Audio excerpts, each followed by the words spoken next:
नसीब का खेल भाग 8। संघर्ष से स्वाभिमान तक समय बीतता गया। महादेव का बेटा अब किशोरावस्था से निकलकर जिम्मेदारी की दहलीज पर खड़ा हो चुका था। पर जैसे जैसे वह बड़ा हुआ वैसे वैसे उसकी मुसीबतें भी बड़ी होती गईं। लेकिन इस बच्चे में कुछ खास था, न झुकने की आदत, न किसी के आगे हाथ फैलाने की मजबूरी। जो कुछ करना था उसे अपने दम पर करना था।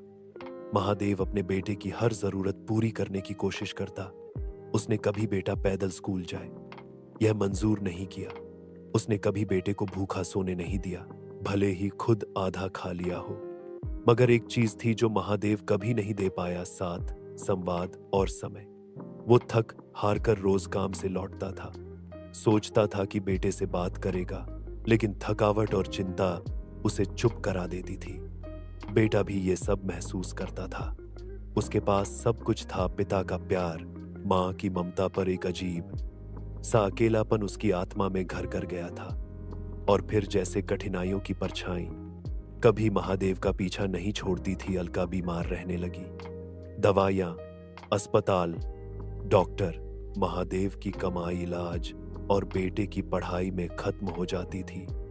जैसे वह कमाता ही इसलिए था कि अगले दिन की मुश्किलें थोड़ी आसान हो जाएं।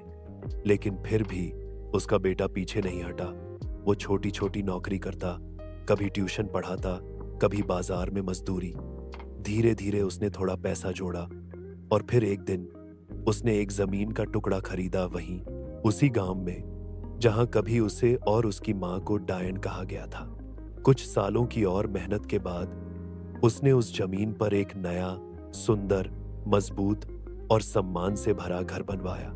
यह घर सिर्फ ईंट और सीमेंट का नहीं था, यह था महादेव की तपस्या का प्रतिफल, अलका के आंसुओं की जीत और बेटे के आत्मबल का प्रतीक।